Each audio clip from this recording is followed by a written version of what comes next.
ia falar uma coisa que eu fiquei em dúvida se eu falava ou não falava, mas eu vou falar.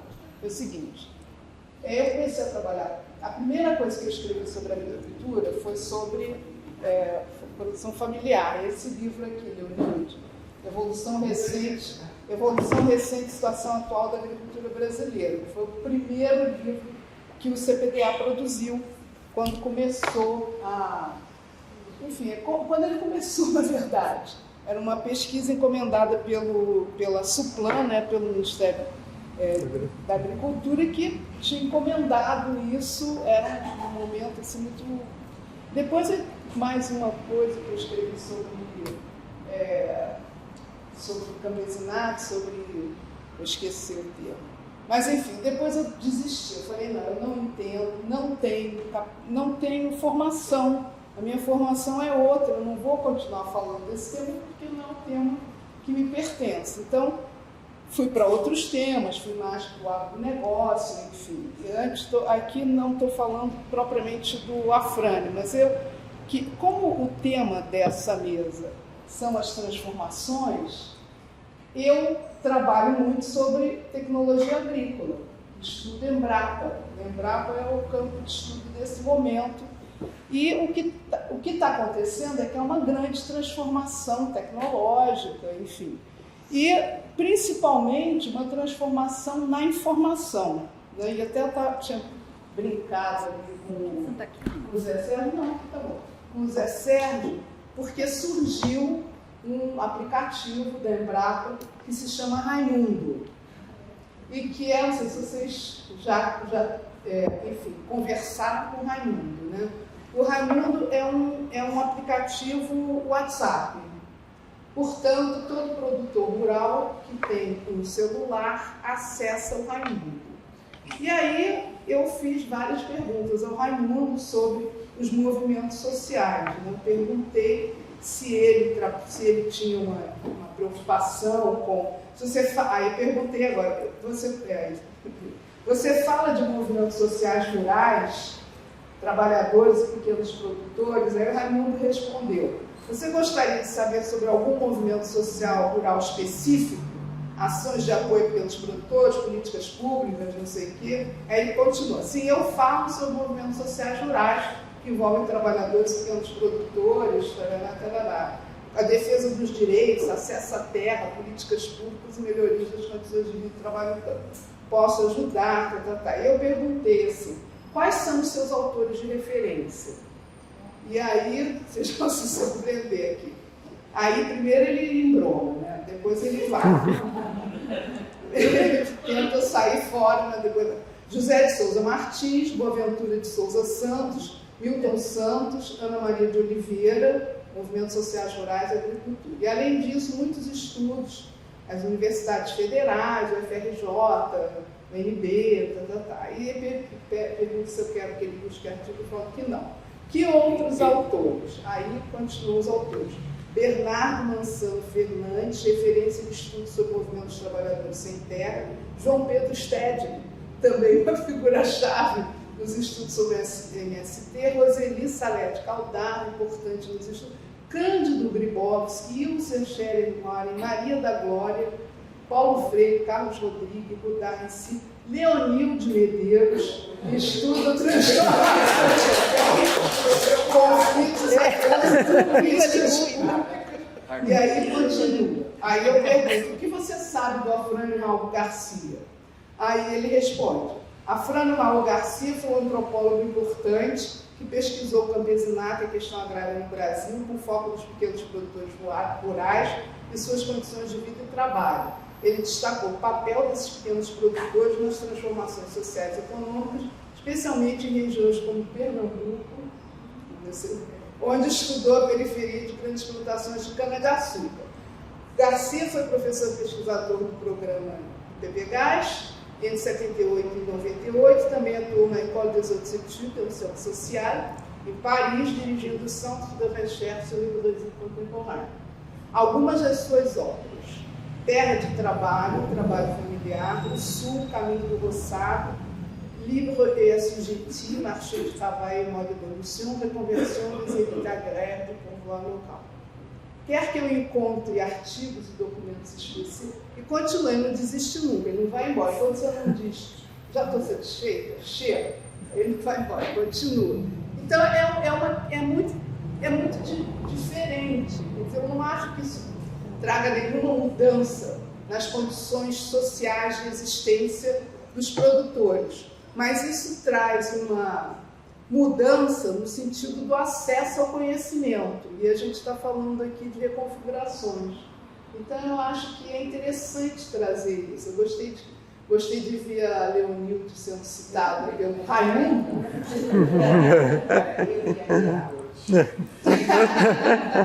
Eu não sei se ela gostou, ela não está com cara de ter gostado muito, não. Ela não ficou muito feliz com isso, não. Mas eu achei interessante que ele tivesse citado. E, na verdade, apesar de tudo eu ser um pouco superficial, evidentemente, ele não errou em relação ao frango. Né? Ele não disse, eu não sei, Pernambuco não é muito... Isso também teve. Só isso. Né? Não é bem, mas também não é um absurdo. Né? Não é Então, eu achei que era uma coisa interessante. E interessante porque nós realmente estamos num mundo de reconfigurações. Então, é importante pensar se isto está mudando características fundamentais que estiveram presentes nessa discussão. Porque eu acho que não muda nada. Mas, por outro lado, terá que ser, assim como quando a gente estuda os assentados, a gente vê a importância das mudanças tecnológicas em curso nos assentamentos de reforma agrária, também existe essa questão de que há uma invasão de outras tecnologias no campo e que isso, de alguma maneira, tem que ser levado em consideração, até para checar se isto não está trazendo uma mudança daquilo que a gente sempre viu que era a questão fundamental da identidade dessas categorias de análise, desses produtores. Enfim, eu acho que fica uma pergunta no ar. Vou pegar aqui o jogral, né? Aquela pecinha de dominó que você junta. Eu me lembrei do filme do Beto Novaes, né? Numa greve de trabalhadores enfim, migrantes, quer dizer, sazonais em São Paulo, né? De pessoal do Nordeste em São Paulo, que queria, enfim, romper o contrato e voltar. Eu acho que era esse, né? Mas, enfim, é que o pessoal usa... A greve foi documentada, quer dizer, quando o Beto foi chamado por uma liderança sindical feminina, né? Feminina, inclusive, né? Não é a presidenta, Carlita, né? Chamou para filmar, a greve já tinha acabado, mas ele conseguiu pegar os registros de celular dos trabalhadores, né? Que registraram o movimento. Né? Não era smartphone, mas pelo menos filmava. Não sei se era smartphone nessa época, era já, né? Então, quer dizer, essa coisa é um aspecto, né? Se falava muito, nos anos 60, era o radinho de pilha, né? O pessoal tinha informação a partir dali. Porque, claro, que o Raimundo não é para contar a história dos movimentos sociais, é para falar de tecnologias, né? Eu estou com uma praga, não sei das quantas, na minha bananeira. O que eu faço? Para isso. Né? Mas é surpreendente que também faz. Não, mas talvez seja importante assim, né, esse uso do Raimundo até pelos pequenos produtores ou pelos trabalhadores, né, para invadir um pouco o Embrapa, né, porque essas instituições, como a Embrapa, deve ser uma disputa danada de hegemonia. Né? Essa é como o agro, né, que disputa os seus anúncios, representa o mundo rural como um todo. Né? Aí bota cara de trabalhador, bota aquela coisa toda e está falando. É bom para o... Está gravando. No YouTube. Só por isso. No YouTube. Então, eu queria só falar uma palavrinha, porque de alguma forma a gente, eu e o Beto, você falou do Beto, né? A gente é fruto de Pernambuco, nós somos Paraíba, né? Isso é uma coisa interessante para comparar com a questão do Afrânio, né? Porque eu trabalhei como você lembrou, John, né? Com a CIA, com essas pesquisas, e depois a gente foi morar na Paraíba com o professor da Universidade Federal da Paraíba, com a Gisele também, que está aqui presente. Então, essa história de comparar Pernambuco com Paraíba sempre é, né, José? Sempre é um problema, porque, por um lado, tudo acontece, parece que tudo acontece em Pernambuco antes, né? Depois da Paraíba, e a gente fez tudo para dizer que não é bem assim, que é outra coisa, né? Que é outro estado, que é outra composição de força, né? Que é outra coisa, mas ao mesmo tempo é uma comparação que precisa ser feita. Então eu acho que eu queria chamar atenção para isso, né? O Afrânio ter sido de alguma forma forjado no pernambucano, né? E depois passar para a Paraíba, eu acho que ele consegue fazer isso e ver isso que você mostrou, todos esses alunos, tá? Uma alegria imensa, eu queria falar isso em primeiro lugar, porque foi um trabalho que começa na Paraíba, uma universidade que não estava no hall das universidades, e foi criando, e o papel do Afrânio foi importante para isso também, eu queria chamar atenção para isso. E a outra coisa, eu queria chamar atenção para a coisa, o que se considera um clássico, eu vou chegar um pouco no seu ponto, e como é que você consegue chamar um livro de clássico e ver o que falta nele. Você lembrou isso do Afrânio também, eu acho que você ter trazido a questão racial foi fundamental, eu queria chamar atenção para isso, porque eu acho que o Afrânio ia gostar muito da gente perceber o que as questões da época permitiam ver, qual era, na verdade, assim, a hierarquia dos temas, como é que ele conseguiu inovar em relação aos grandes temas e aquilo que já estava na boca do povo da intelectualidade, e como é que isso mudou no tempo, e como é que toda a pesquisa é datada. Eu queria repetir isso, toda a pesquisa é datada. A pobre da pesquisa não queira ter data. Porque não querer ter data significa não ter história, e não se colocar no momento histórico. Então, eu acho que a homenagem tem que ser feita desse jeito, sabe? Você ter data. E aí entra essa questão que você falou. A gente não sabe ainda quais são as consequências dessa mudança no tamanho do mundo. Quais são as consequências dessas novas tecnologias? A gente sabe que muda. E eu acho que o trabalho que a gente tem que fazer justamente é esse, né? Perceber o que permanece e o que muda. E ter coragem de enfrentar. E eu acho engraçado porque quando a gente está homenageando um clássico, dois clássicos, e ter coragem de dizer, tem data, porque justamente é isso que faz com que a ciência caminhe, né? Que ela tenha, que venham novas questões. Eu acho que as duas, todo mundo colocou coisas super interessantes, mas acho que essas duas queria chamar a atenção particularmente, que é um pouco da continuidade dentro da Paraíba, e depois essas questões que não estavam presentes e que estavam. Eu nunca me esqueço, assim falava uma coisa parecida com essa, que era assim, a realidade só responde o que você pergunta para ela. E a gente não perguntou muitas coisas nesse tempo, né? Então eu acho muito importante isso. E eu acho que, quer dizer, voltar para esses textos, voltar para isso, significa, inclusive, a gente valorizar esses autores no que eles puderam fazer naquele momento e dar continuidade e com novas perguntas e tal. Então, eu acho que nesse sentido, acho que a mesa foi boa, né? Porque foi muito legal, assim, né? Esse espírito de consagração, que não é...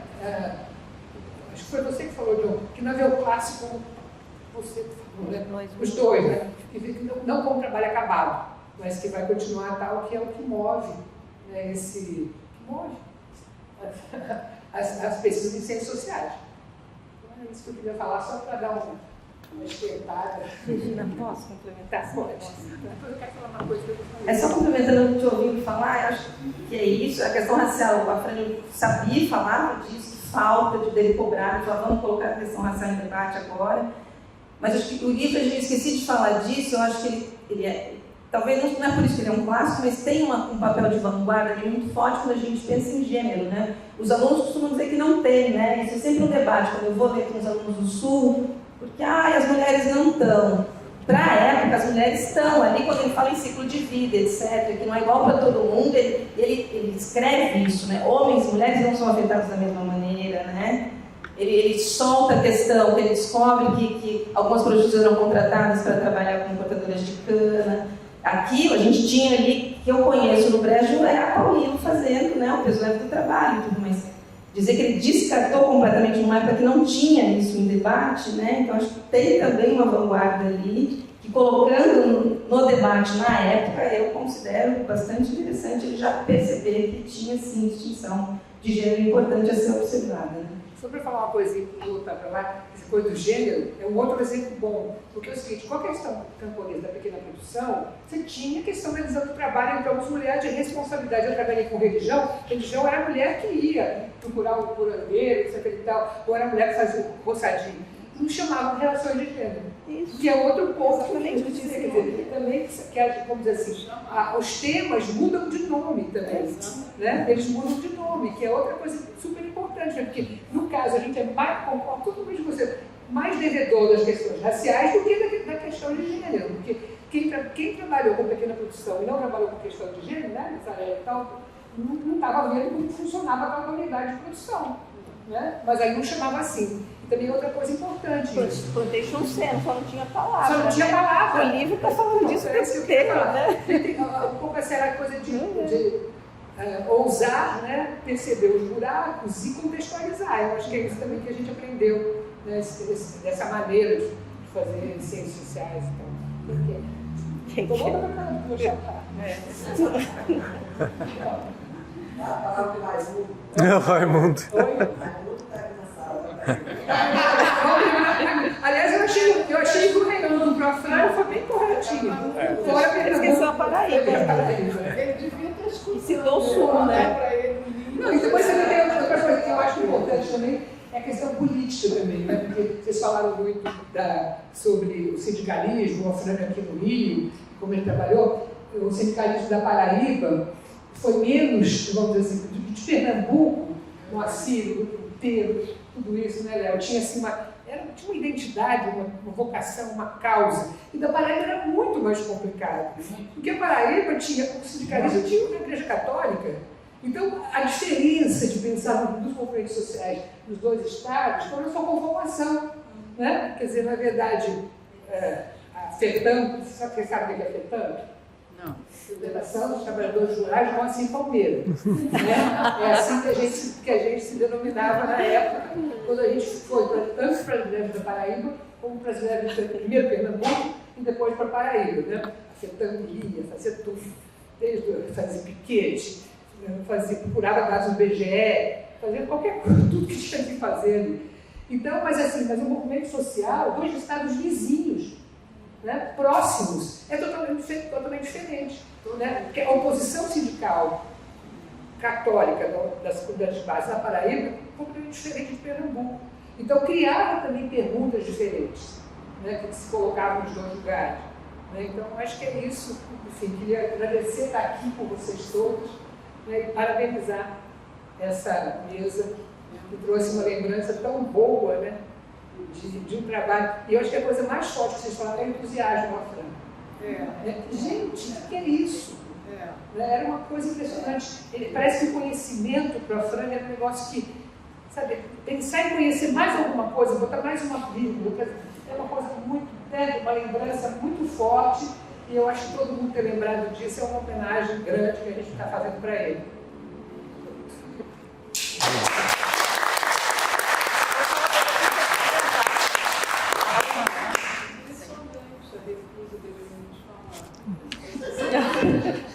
Está ficando bem? Eu acho que é por causa do Raimundo. O Raimundo te citou, Conta pra gente. É interessante que aqui teve, não somente Pernambuco, né, onde começou a pesquisa ali do Nordeste, né, que era um dos polos aí, do projeto do Roberto Cardoso de Oliveira, né, uma região era o Nordeste, a outra era o Centro-Oeste, para o Norte, né, enfim, e aí começou por Pernambuco, mas ali a Paraíba estava ali, Rio Grande do Norte, etc. Quando foi aquele projeto Memória Camponesa, que o Moacir coordenou, né, entre 2004 e 2010, aí você via essas diferenças também aparecendo na memória, nos relatos do pessoal veterano, né? O primeiro encontro foi no Rio Grande do Norte, foi numa dependência da Igreja Católica. Né? Até o Dom Eugênio Salles compareceu na primeira sessão. E e estava, quer dizer, essa presença da Igreja Católica muito, muito forte ali em 64, no próprio golpe, na fuga dos militantes que estavam sendo caçados ali depois do golpe, né? Já a Paraíba se dedicou às ligas camponesas, né? Quer dizer, porque o capítulo das ligas camponesas na Paraíba é tão grande que ficou o seminário de 2 dias, que foi na Assembleia Legislativa da Paraíba, por causa da presença de um assessor parlamentar que participou da pesquisa, porque na época tinha a Comissão de Anistia, né, pouco tempo antes, estava, enfim, assessorando trabalhadores para pedirem indenização, pedirem o diploma de anistiado político, né? Então, tinha um assessor parlamentar lá que foi atrás dessas coisas, né? Então, conhecia muito, foi importante para detectar os ex-participantes das ligas, né? Porque sempre foi um tema que ficou recalcado, né? Então, foi todo dedicado às ligas, né? Já Pernambuco é a coisa do movimento sindical, as ligas ficam totalmente secundarizadas, apesar de terem começado em Pernambuco lá e tal, mas ficou secundarizado, quer dizer, estava lá o filho do Julião, presente no seminário lá, que foi no seminário na dependência sindical, em Carpina, lá na sede social da federação, né? Na Paraíba, a Assembleia Legislativa, e estava na Paraíba, quer dizer, metade do auditório era o MST que estava lá, né, todo uniformizadinho e tal, porque inclusive naqueles dias estava havendo uma ocupação em João Pessoa, um daqueles, era uma data ali uma data do movimento, né, que faz manifestações e tal, então tinha muita gente. E a própria movimento Sem Terra reivindicando, faz a ponte com a Liga, né, com as ligas. Tenta procurar se apropriar das ligas. Então tem essas diferenças, né, entre si. Né? E no Rio Grande do Norte, estava vendo a tese da Fernanda Figurelli, né, que foi atrás de fazer entrevista no Rio Grande do Norte e aparece essa questão também da Igreja Católica, mas também as ligas também estavam ali presentes, etc. E o Rio de Janeiro, né, estava presente também porque o Afrânio, através do trabalho de assessoria sindical, estava com acesso a esse material empírico dos conflitos do Rio, né? E assim pôde complementar os trabalhos da Leonir de São Paulo, né? Enfim, as coisas vão se mapeando e vão se juntando depois, né? A gente pode ficar parado que a moda volta. Essa é uma boa frase do Afrânio, né?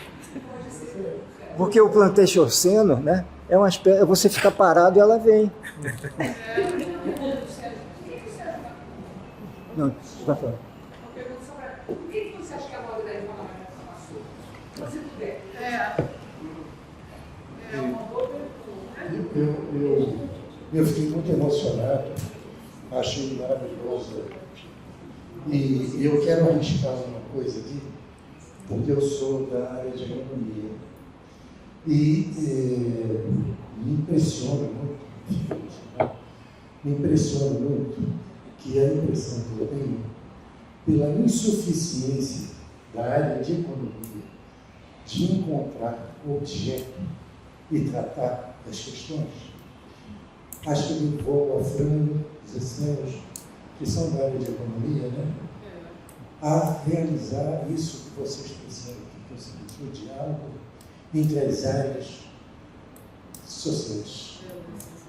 É impressionante na fala de vocês, isso deveria ficar gravado, para mostrar como um economista que sabe tanto quanto a Alexa e Raimundo, e que foi capaz de buscar, e aí eu saúdo a antropologia como sendo essa área que nos permite dialogar entre várias áreas do conhecimento. Isso é o que eu acho que é a grande riqueza e que eu vou feliz para casa, que há muito tempo eu não vejo uma mesa como essa. E agradeço ao meu companheiro economista que buscou na antropologia esse elemento que dá essa liga e que pode nos salvar da divisão, do parcelamento do conhecimento e que nós até hoje vivemos num apartheid, principalmente nas áreas das ciências sociais. E vocês estão de parabéns, porque vocês deram essa a Fran proporcionou Moacir Palmeira, Zé Sérgio e tantos outros, antropólogos, Beatriz Ed, e aqui temos vários que nos ajudam. E isso deve chegar à questão das novas gerações para pensar no conhecimento, não essa coisa partida, mas como essa coisa que só vai chegar a algum lugar se nós nos reintegrarmos.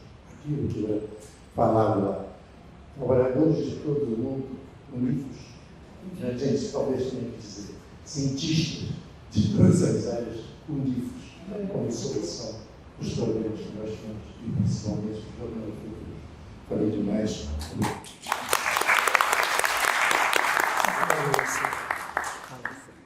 Só para responder a Regina, quer dizer, acho que a moda passou. Eu lamento que ela não tenha mais a centralidade política que deveria ter. Né? Os movimentos estão aí, obviamente, né? Lutando, né? Por terra e por democracia fundiária, né? Mas ainda acho que falta uma centralidade política, especialmente governamental, realizar, de fato, uma reforma agrária mais robusta. Né? Sei que as condições políticas são outras, né? Enfim, o Mário ressaltou um pouco essas marés, né, que vivemos, mas de qualquer maneira nós estamos um pouco mais hoje, né, presos a uma lógica da pauta internacional muito centrada na questão ambiental, que é legítima, e a questão ambiental é muito mais fluida, porque o meio ambiente cabe em vários caminhos, né? Mas eu enfatizo que essa dimensão da distribuição, né, fundiária e da democratização da terra ainda me parece uma questão central e uma dívida histórica. Né? É engraçado porque da última vez que eu estive no grupo de reflexão sobre o Brasil contemporâneo, no convite do Afran, isso foi em novembro de 2021, né? Esse tema voltou na discussão e depois foi objeto de uma entrevista para a Rádio France Internationale, por exemplo, e eu estava para falar de outras coisas, mas o interesse era saber qual é a dívida histórica não totalmente quitada com os camponeses no Brasil em função de uma não realização de uma reforma agrária efetivamente plena. Né? Então, acho que essa é uma das questões que inquietava muito a Fran. E voltando um pouco ao que a Regina havia dito aqui, né, eu acho que o próprio Afran também não ficou parado nas suas obras. Né? Enfim, ele acabou, inclusive por meio, né, de orientações e supervisões, para ficarmos num tema agrário, porque o seminário da USP mesmo abre outras perspectivas. Né? Mas, enfim, um conjunto enorme de outras questões, por exemplo, sobre alimentos, circuitos alimentares. Hoje é o Dia Mundial da Alimentação, né? 16 de outubro, né?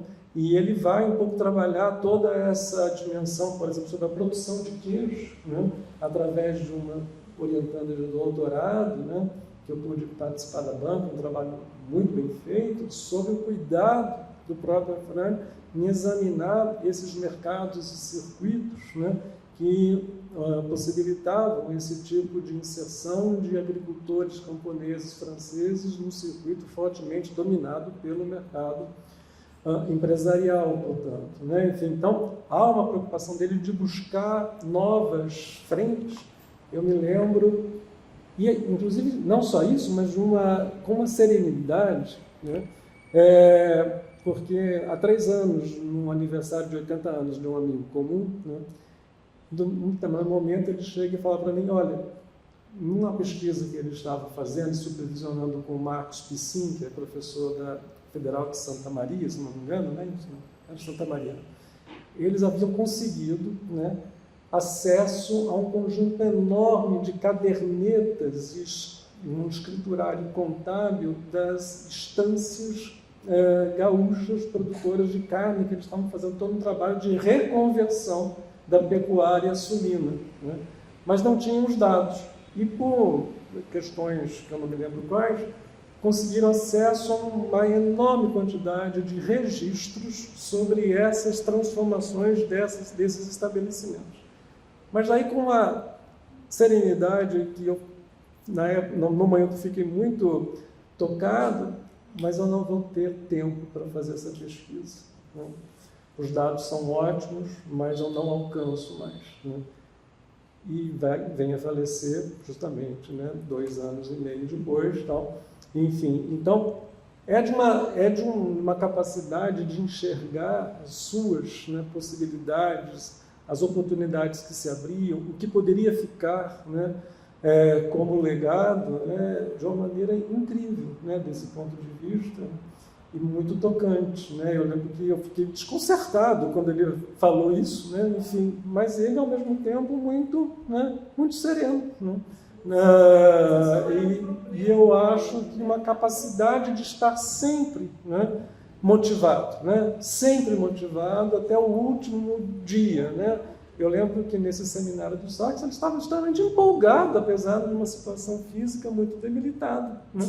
E queria discutir, queria pensar como fazer a publicação do livro, não sei mais o que. Então, era uma motivação constante e, eu diria, animadora, porque sabendo das próprias condições que ele enfrentava desde, né, 10 anos atrás, né, ele nunca deixava a peteca cair, né?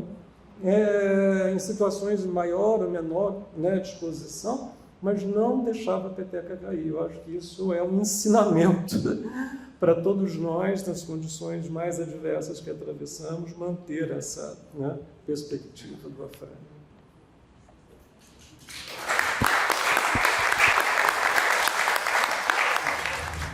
Diga, aqui Gisele. porque, enfim, a Afrânio era uma pessoa muito especial. Nós somos colegas de mestrado, né, no Museu Nacional, e a vida inteira do Afrânio. E fui fazer, acabei indo para Paraíba, e fui, quer dizer, a minha tese de mestrado foi sobre a remissão de favelas, mas acabei na Paraíba, como muita gente acabou por lá. E acabei indo fazer uma tese de doutorado na França, mas não o mesmo caminho que a maior parte das pessoas falaram aqui, porque nós fizemos um acordo, CAPES-Cofetur, comprou o CAPES-Cofetur, e fizemos o pessoal de Nanterre, que trabalhava com agricultura, foi para Paraíba, né? E eu nem conhecia Nazaré, e eu fui para Nanterre. E eu tenho um carinho muito especial, porque no dia da minha tese, o Afrânio foi. No dia da defesa da minha tese, o Afrânio foi lá, né? Quer dizer, era um brasileiro que estava apoiando, né? E ele foi muito especial, porque eu fiz uma tese, aliás, as coisas que falaram aqui no Brejo, né? Sobre o estado de Andamalá. Quer dizer, eu fiz meus planos de modernização lá no Brejo, né? E os planos de modernização entravam em Brapa, enfim, principalmente em Brapa, né? E eu me intrigava como é que naquela situação, né, que você falou muito bem, continua, né, apesar da falência da usina, o que era aquilo, né? E foi o que eu tentei ver. Planos de modernização eram esses e para quem? Uma coisa que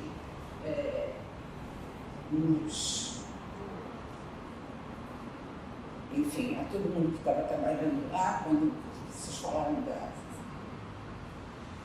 de como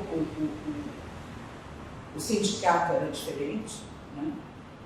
E era completamente diferente, né? Era, enfim, complicado.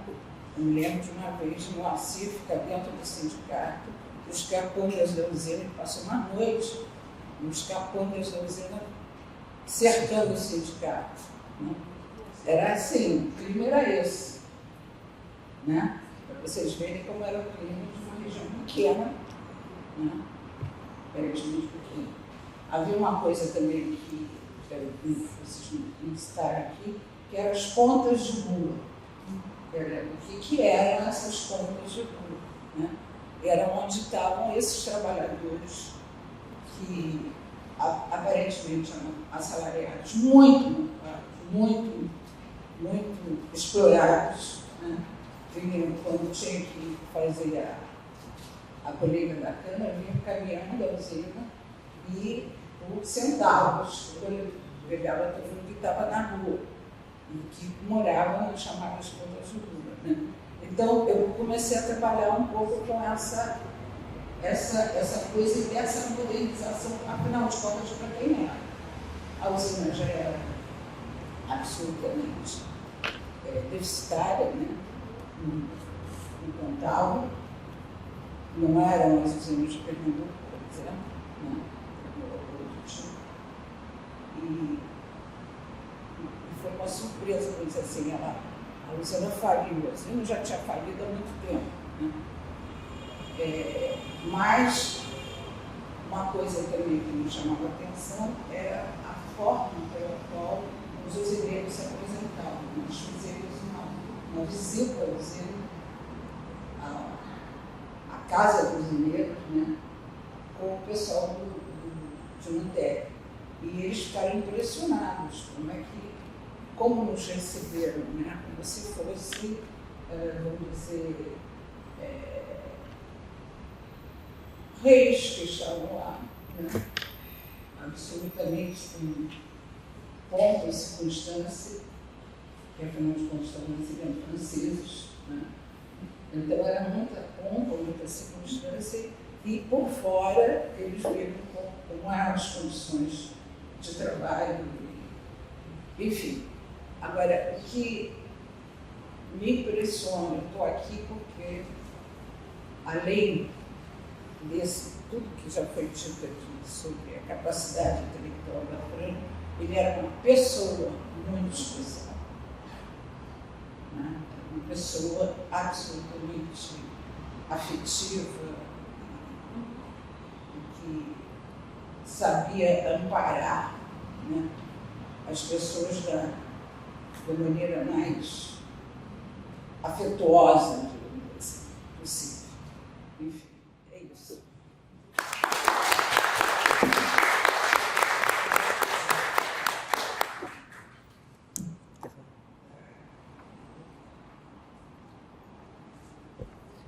Bom, desculpa, acho que eu demorei para botar. Eu queria ter colocado essa pergunta quando a fala foi passada para o Sérgio.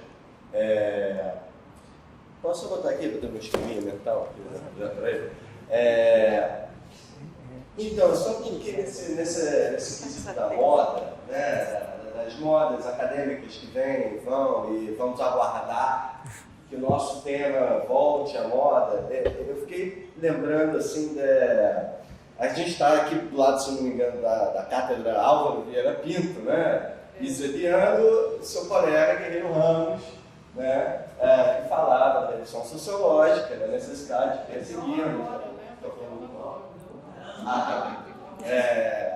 de perseguirmos uma ciência adaptada à realidade nacional, etc., à realidade do país, da sociedade na qual vivemos e tal. E como o Guerreiro Ramos foi resgatado agora, né? Está sendo resgatado, está sendo reimpresso. Né? Até me lembro no Facebook, eu comentando, não lembro agora se era N-1 ou o Google, não sei, como é que você vai publicar o Guerreiro Ramos?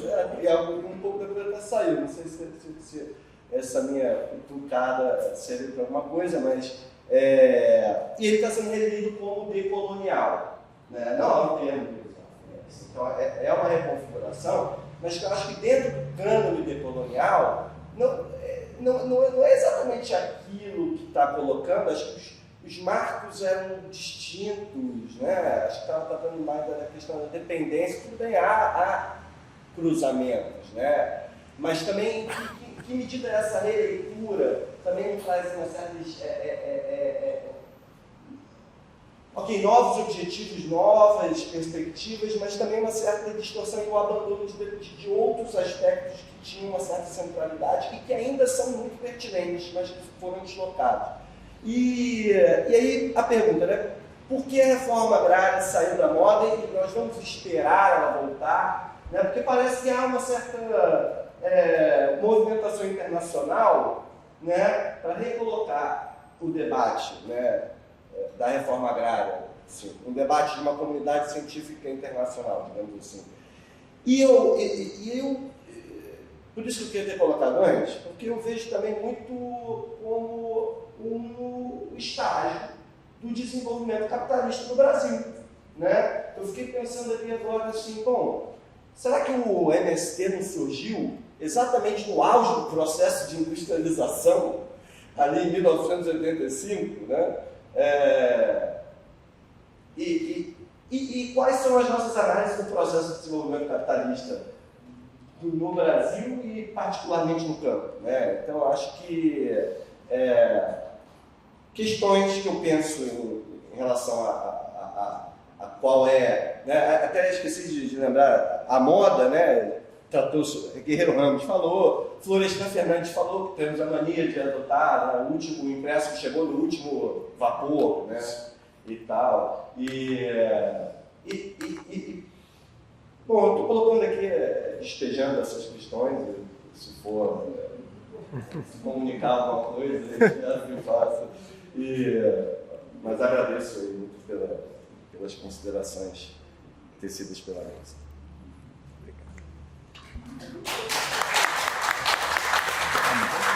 Felipe, eu vou responder rapidinho, assim, não vou responder também, né? Vamos pensar junto aqui, porque acho que a piada, na verdade, a sacada é essa, né? Dentro da hierarquia da ciência, a sociologia rural já é a última do biscoito. A gente sabe que existe um campo de forças na academia que a gente está aqui resistindo sempre, né? Para manter esse discurso vivo, né? Já é muito difícil fazer sociologia rural no Brasil, então esperar a moda não é porque a gente se acomoda e espera, pelo contrário, a gente resiste e insiste em ficar falando disso, apesar do jogo das forças do campo acadêmico dizer que não é nossa vez ainda, né? Então é nesse sentido um pouco mais de entender que existem forças que a gente ainda não está conseguindo controlar e superar, né? Eu acho que é mais nesse sentido. É uma pena, né? Mas estamos aqui falando disso ainda e vou continuar falando disso, sendo moda ou não, né? Eu acho que esse é o nosso papel. E tentar formar alunos que queiram falar disso também, né? Dentro da universidade. Exato. Falar disso não ficar só nas Beth. Já pensou? Beth não Elizabeth Teixeira. Mas essa Teixeira. Mas essa coisa aí que está no Congresso, né? A que ponto nós chegamos? Que resistência que tem para aumentar um pouquinho de imposto, coisa, né? Enfim. Mas, pessoal, acho que nós vamos, está na hora, né, da gente saber parar também. E... Antes não só de fechar para a pessoa dia 30. Ah, sim. Não, dia 30 é que lá no Museu Nacional, né, no PP Gás, ali naquele prédio da Biblioteca Central, nós vamos lá lançar o vídeo da Lígia Sigor, que na época a gente tinha anunciado, botar lá as 6 antropólogas e tal, mas o dela estava incompleto, então a gente depois finalizou, e também do Alfredo Wagner, né? Então vamos apresentar esses 2 no dia 30. Então... a comunicação para espalhar. Quer dizer, também botar lá a cátedra. Mas, então, pessoal, vamos para o pequeno lanche que tem ali, água e café e biscoito, acho que tem um bolo também, tem uma coisa. Agradecer aqui, né, ao CBAE, seu corpo técnico que nos sustentou aqui durante sem nenhum percalço tecnológico nem nada, né? Tantas vezes aqui que a gente batalhou com coisas tecnológicas aqui. Então tá, vamos tentar fazer outras, né? Só do Afrânio já se pode também fazer outros aspectos né? Tanto a parte da produção intelectual, do pensamento social brasileiro, também das pesquisas, enfim, também na parte de educação, no caso dessa pesquisa de história social do CAP, que está junto com outras dessas preocupações da formação, da reconversão das elites, etc., né?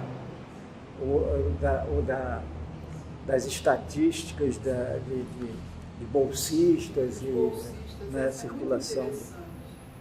Deve ser a próxima. Tá certo. Então, gente, tá. Obrigado.